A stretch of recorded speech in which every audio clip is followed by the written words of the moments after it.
Greetings and welcome to PinballHelp. Mike here. Today I'm going to do a video on how to refurbish the flippers in early Stern solid-state pinball machines. I've got the playfield for a Stern Trident here that is turned up, and I'm going to show you the basic flipper mechanism here. If you're having problems with the flipper, it's sticking up, it's just not performing well, I'm going to show you the process of refurbishing these flippers. So first off, let's take a look at the flipper assembly. It's pretty straightforward. This is a common setup where you've got a Bakelite thing attached to the plunger. There's a compression spring there, and then you have the coil, and then this is the flipper pawl which is attached. So when it sucks in, it does that. You have your end of stroke switch right there. The end of stroke switches between high power and low power, so when the flipper is up, it breaks this contact and switches over to the low power portion of the coil so that the flipper will stay up, but it will not generate as much heat, because you really need the power initially to flip the coil, the flipper up, and then not much power to keep it up. So that's basically the process. Now, if you turn the game on, if you're playing the game and the flippers stick in the up position, try turning the pinball machine off. If the flippers still stay up, then you know it's a mechanical problem and not an electrical problem. Quite often it's going to be a mechanical problem where this thing just gets gunked up and it kind of starts to stick. So I've already rebuilt one of them, and this one works really nice right now. So I'm going to show you the process of breaking this flipper assembly down and doing basic components. So you can get a flipper rebuild kit and you can completely replace everything, the end of stroke switch and all of that. But it may not be necessary to do that. Basically, all you really need to do is just replace the coil sleeve. So I'm going to show you. Just depends on how much wear the game has gotten. So in this case, there's two main things you want to do to break the flipper assembly down. You want to get this plunger out, and you want to remove the coil stop. So there's two screws over here. These are 6/32 screw bolts with a 1/4 inch length. They're very tiny. Unfortunately, Stern used slotted screws or bolts, which are a real pain in the butt. And I'm going to recommend that you get some Phillips screws and replace these. A lot of games, they probably, if you get an old game, you may find that these have been replaced with wood screws and all kinds of stuff, because they're really a pain to screw in and out with the slotted screwdriver. So anyway, so the first thing you want to do is remove these two screws here, and then this will come out, and the coil stop will come out. You want to take the coil stop out. Then there's a little pin right here that you can use, either some needle nose pliers or a little screwdriver to just kind of push out, and it's a little pin. And then there's a washer, and then this should come off, and then you can pull the plunger out. And if you look right over here, this assembly right there has been removed. I've got the coil sitting there, and oops, don't bump into it, right? So the coil is sitting there, and in this case, is this the original? No, this is a brand new coil sleeve that I've gotten, that I've put into this. So I'm going to be replacing the coil sleeve, and then I'm going to clean and also you want to clean the contacts on the end of stroke switch. This guy right here, you can use a little bit of 600 grit sandpaper and just clean those contacts right there. So what's nice about this is you can service the flipper assembly without having to remove the pawl and readjust the flippers, which is a kind of a clever idea. So in this case, I got one of them apart. Let's go over here and let's take a look at the flipper parts that are on the bench. So, or my bench is basically another pinball machine. Let me get over here. Okay, and there we go. So here's our plunger and the linkage. Basically, this is a Bakelite piece of Bakelite. It's got a roll pin going through it, and you see this rather interesting plunger that is thinner here and thicker here. It's a pretty clever design, and it also looks like Stern used really high quality parts. I've worked on a couple of these games, and I haven't run into any of them that were really heavily damaged. But if there's too much play here, If this is a little bit too wiggly, then you might want to replace the whole assembly. But in my opinion, these things are built really, really well. The quality of the steel they use is really good.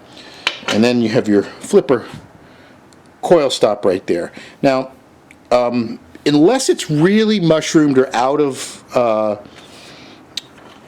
of mushroomed out, you're better off just kind of reconditioning it. So I've got some 600 grit wet dry sandpaper here, and this works really well.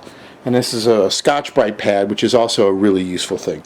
So if it's really badly burred, you can use a file, and you can kind of go around on the edge, and you want to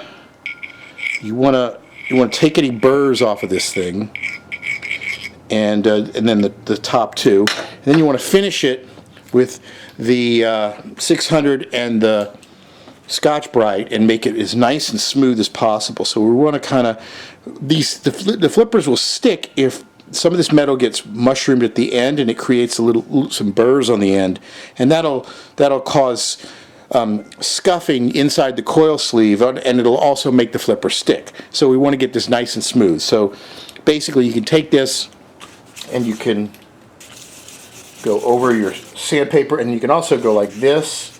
See, kind of, and turn it, and turn it, and turn it. So you want to kind of get anything on the edge there. You want it nice and kind of smooth. And then once you've worked it enough on this, you can also take your Scotch-Brite and kind of wrap around it with your hand and just go like this. And especially with emphasis on this edge, and make sure that it's really nice and smooth.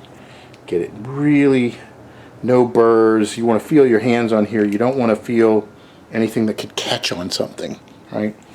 And if you look at the Bally Williams plungers, you'll see there's like a little, like 45-degree angle on this edge here. It's not a complete 90, so that they actually had room. If the tip mushroomed, it wouldn't flare out and catch the coil sleeve. That's a nice later design thing. So there you go. And what I'll do is I like to lubricate this. Now, you don't want to use an oil-based lubricant for any of this stuff. You want to use a dry lube, like a silicone or a Teflon lube, and you can spray it on and wipe it off. I'll do the same thing with the coil stop. I'll take it and I'll make sure that it's nice and flat. Use a 600 sandpaper. Take a little bit of the Scotch-Brite, and I'll just kind of work it. Make sure it's nice and smooth, and just generally make sure that it's not mushroomed out and damaged too much. If it is, then replace it. But if it's not, that's perfectly usable.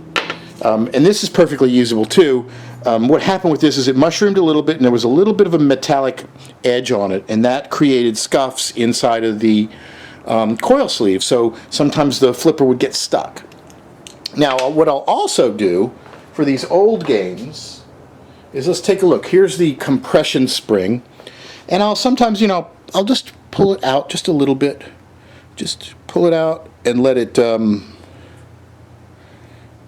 get, give it a little bit more power to it.